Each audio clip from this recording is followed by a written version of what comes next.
Hey everyone, welcome back to Karate 108. Don't forget to subscribe and like or favorite or comment or whatever you do with social media. Check us out on Facebook and Instagram and all that. So today I'm going to try to quickly go over some observations that I've made of all the different versions of Seisan Kata.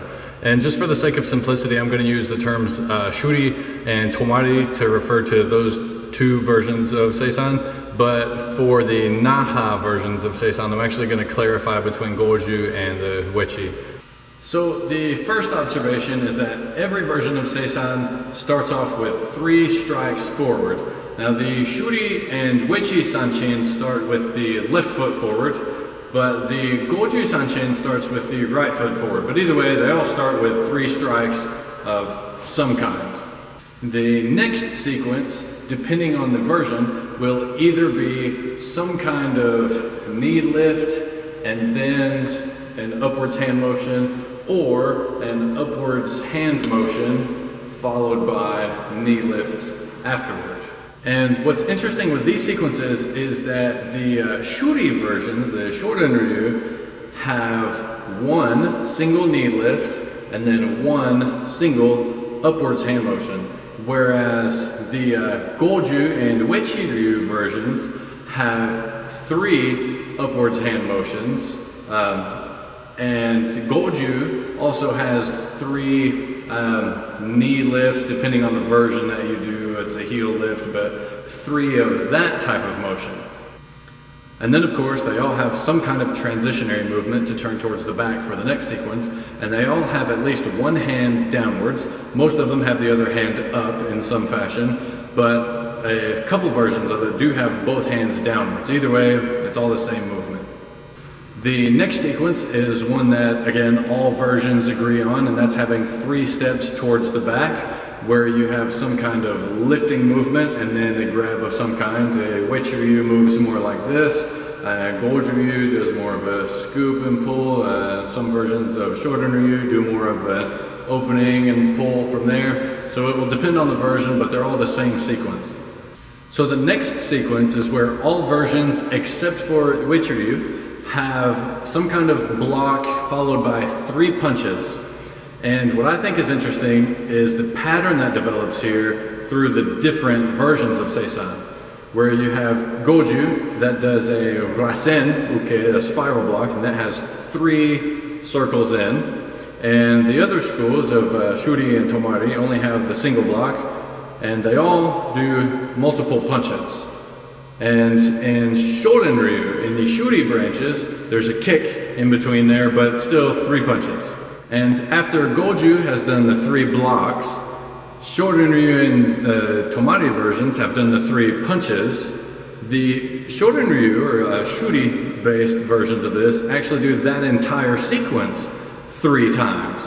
Whereas the Tomari and Goju versions only do this twice, 1 time to each side.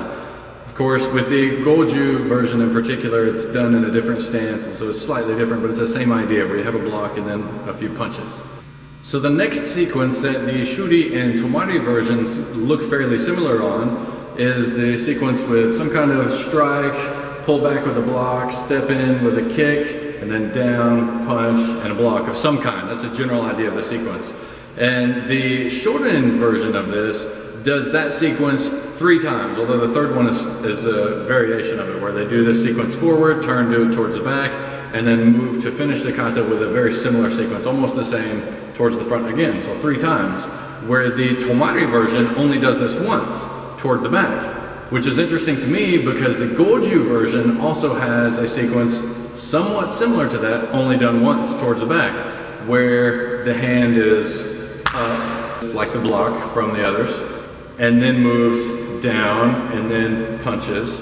So it's not exactly the same, obviously some stylistic differences, but it's just interesting to me for possible similarities there. And just as an extra kind of side note, the Wechi Ryu version finishes by having movements forward that repeat 3 times, which I've heard are somewhat similar in the fact that there are movements repeated forward at the end of the kata to the Toon Ryu version. I haven't seen this, so I don't know. I just think it's interesting to see that theme of repetitions of 3.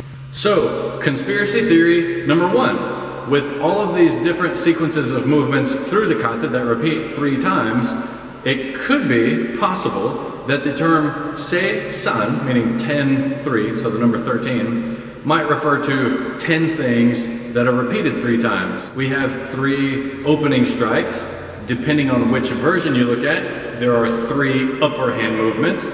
Again, depending on which version you look at, there are 3 lifting knees or feet. And then they all agree on 3 steps towards the back with a scoop and pull. They all agree that there is a repetition of 3 punches, which depending on, again, which version you're looking at, is prefaced by 3 blocks, like in Goju. And then, again, depending on which version you're looking at, that entire sequence is repeated 3 times.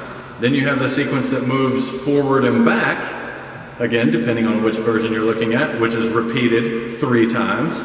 And then only for Uechi-ryu and potentially Toon-ryu, you have the repeated movements forwards at the end of the kata 3 times. So, just a possibility. Conspiracy theory number 2. If you remove all of the extra repetitions that aren't agreed on, you're only left with the opening 3 steps and then the 3 steps with the scoop and pull towards the back as ones that are repeated 3 times. So if you did that, you can easily have a kata that does actually equate to having 13 physical steps. So we would have 1, 2, and 3 with the opening. 4 would be the transition to turn towards the back. 5, 6, and 7 would be the scoop and pulls. 8 and 9 would be the blocks and multiple punches to each side. 10 would be the turn towards the back. 11 would be the step through to block and punch and block. 12 would be the turn towards the front, and then 13 would be the step back to finish, however you would do that with the hand motions. Conspiracy theory number 3 has to do with just the inbusen, the performance line, the shape on the floor, with the 3 steps forward and the 3 steps towards the back being on those same lines, being the 3 that's written. And then the sequencing towards the back having movements towards the sides and the front and back looking like the plus sign that is the number 10, literally looking like the writing of 13. Of course, the conspiracy theories are all just fun and games because we may never actually know, but it's fun to play around with. Let me know if you have any other ideas. Thanks for watching.